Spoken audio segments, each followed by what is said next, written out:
नमस्कार साथियों, निर्माण मत की दुनिया में आप सभी का स्वागत है। मैं फिर से आपके सामने लेके प्रस्तुत हूँ CDP 5 का पंच। 5 शानदार क्वेश्चन, उससे भी शानदार उनकी एक्सप्लेनेशन। तो चलिए शुरू करते हैं।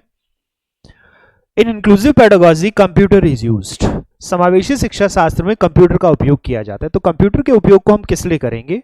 मोटिवेशन के लिए, प्रेरणा के लिए, फीडबैक के लिए, प्रतिक्रिया या प्रतिपुष्टि के लिए, इन सभी के लिए करेंगे, या to interact with the learner, शिक्षार्थी के साथ बातचीत करने के लिए। तो यहां पर हम अगर अलग अलग ऑडियो वीडियोस दिखाते हैं, मोटिवेशनल वीडियोस दिखाते हैं, तो मोटिवेशन के लिए भी कर सकते हैं। साथ ही साथ कुछ अगर हम टेस्टिंग लेते हैं और टेस्टिंग के ऊपर बच्चों के लिए फीडबैक मॉड्यूल्स रखते हैं, बच्चों के लिए प्रतिपुष्टि मॉड्यूल रखते हैं, तो हम फीडबैक भी कर सकते हैं। और वहीं पर अगर हम बच्चों से डिस्टेंस में, बच्चों से दूर हैं, अगर दूरस्थ बच्चों के साथ हम इंटरेक्शन करना चाहते हैं, अंतरक्रिया करना चाहते हैं, तो उसके लिए भी हमें ये देखने को मिलता है। तो इसीलिए हम यहाँ पर सभी उपयुक्त सभी के सभी देखेंगे, ये सभी के सभी हमारे लिए उपयोगी हो सकते हैं। तो इसलिए उत्तर यहाँ पर तीसरा रहेगा। चलिए अगले क्वेश्चन को देखें।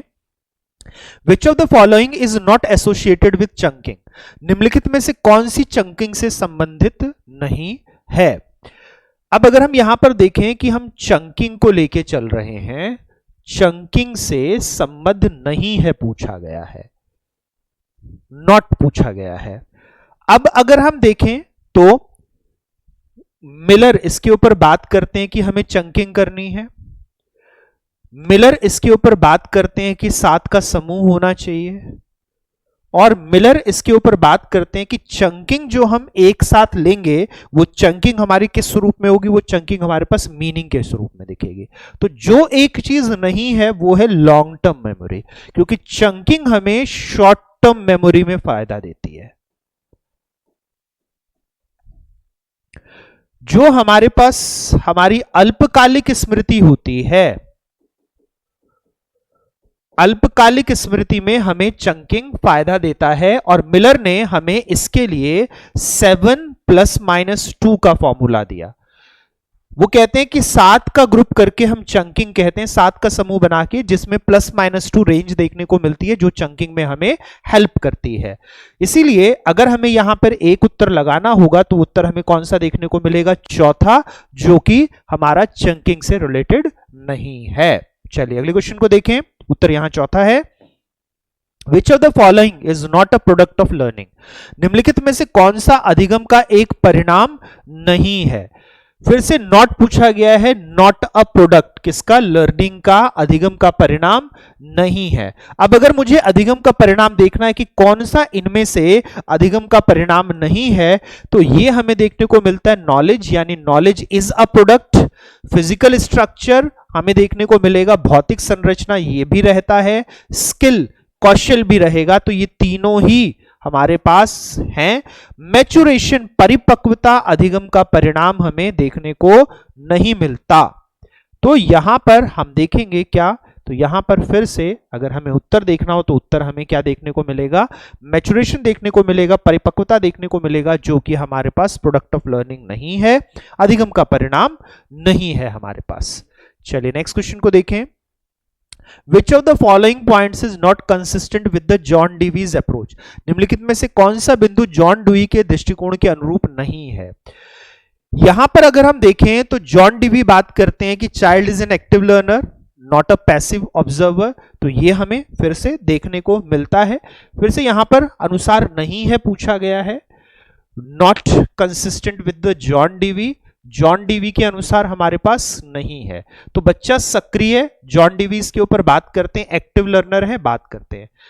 हैंड्स ऑन अप्रोच के ऊपर मनुष्य हैंड्स ऑन दृष्टिकोण से पूछता है, और फिर यहां पर इसके ऊपर भी बात करते हैं, हैंड्स ऑन यानी स्वयं करके देखना। हैंड ऑन दृष्टिकोण का मतलब होता है स्वयं करके, ठीक है, जो हम खुद करते हैं, सेल्फ हमारे पास है वो रहेगा। Learning should be relevant, practical, not just passive. तो रेलेवेंट और प्रैक्टिकल, पैसिव और थ्योरेटिकल नहीं होता, प्रासंगिक होता है, व्यवहारिक होता है, ये भी हमें देखने को मिलता है जॉन डीवी का। Idea that one will be able to quickly recall the meaning of material more than one repeat set. विचार यह कि व्यक्ति जिस सामग्री को अधिक से अधिक दोहराएगा, रेपिटेशन करेगा, उसको आसानी से याद कर लेगा। ये बात डीवी नहीं कहते। डीवी रिकॉलिंग के ऊपर बात नहीं करते, याद करने के ऊपर बात नहीं करते, इसलिए यहां पे उत्तर हमें चौथा देखने को मिलेगा। डीवी याद करने जैसी कोई अवधारणा नहीं देते, डीवी इसके ऊपर बिल्कुल बात नहीं करते कि चीजों को याद किया जाएगा। फिर नेक्स्ट हम अगर इसमें देखें तो बात होती है किसकी, अगला क्वेश्चन हमें देखने को मिलता है, attention is the process of consciously focusing on. अवधान सचेत रूप से डैश पर ध्यान केंद्रित करने की प्रक्रिया है। अब अगर हम अवधान की बात कर रहे हैं, अटेंशन की बात कर रहे हैं, तो फोकस किसके ऊपर किया जाएगा?